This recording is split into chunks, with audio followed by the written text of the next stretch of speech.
সংগঠনের নেতৃবৃন্দ আজকে যে আয়োজন করার সুযোগ পেয়েছে, সেই বিএনপি সহ ছাত্র জনতা আন্দোলনের মধ্য দিয়ে এই ফ্যাসিস্ট সরকারের বিদায়ের মাধ্যমে যারা আজকে আমাদের এই সুযোগ সৃষ্টি করে দিয়েছে, আমি তাদের আত্মার মাগফিরাত কামনা করছি। প্রিয় এলাকাবাসী,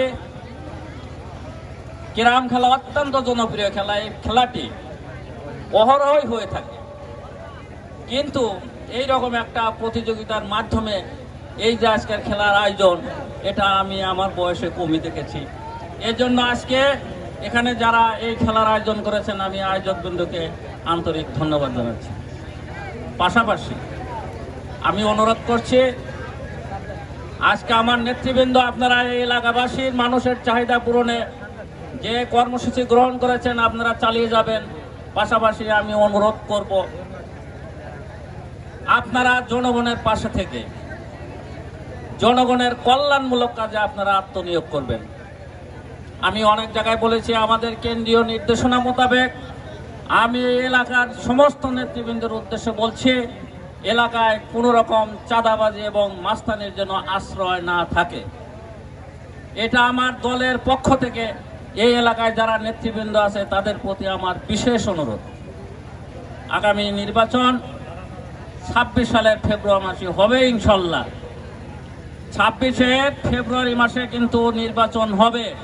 সেই নির্বাচনে আমার আর একজন বলে গেছে, সেই নির্বাচনে আমরা আশা করছি এই লঙ্কাচর কেন্দ্র থেকে পূর্বেও আমাদের যে অবস্থান ছিল তার চেয়ে আরো বেশি অবস্থান আপনাদের মাধ্যমে সৃষ্টি হবে, এটা আমি আশা করছি। এবং আমরা এই এলাকা থেকে সর্বোচ্চ ভোট দিয়ে এম রশিদুজ্জামান মিল্লাত ভাইকে আমরা কি করব, সংসদে পাঠাবো। শুধু এমপি নয়, আগামীতে আমরা তাকে মন্ত্রী হিসাবে দেখতে চাই এবং তার মাধ্যমে আমরা এই এলাকার উন্নয়নমূলক কর্মকাণ্ড করতে চাই। আপনাদের কাছে বিশেষ অনুরোধ, হিংসা বিদ্বেষ সমস্ত ভুলে গিয়ে আমাদের কিন্তু এখন একতাবদ্ধ হতে হবে, একতাবদ্ধভাবে থাকতে হবে। হিংসা বিদ্বেষ আমাদের রাখা যাবে না। এই এলাকায় জানি নেতৃত্বের মাঝে কোনো প্রকার যেন গ্রুপিংয়ের সৃষ্টি না হয়।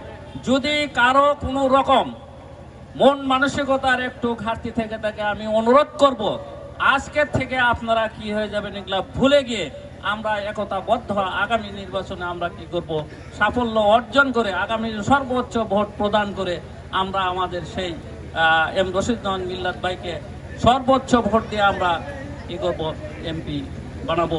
এই আশাবাদ ব্যক্ত করে আজকে সকলকে আবারও ধন্যবাদ জানিয়ে আমি আমার বক্তব্য শেষ করছি।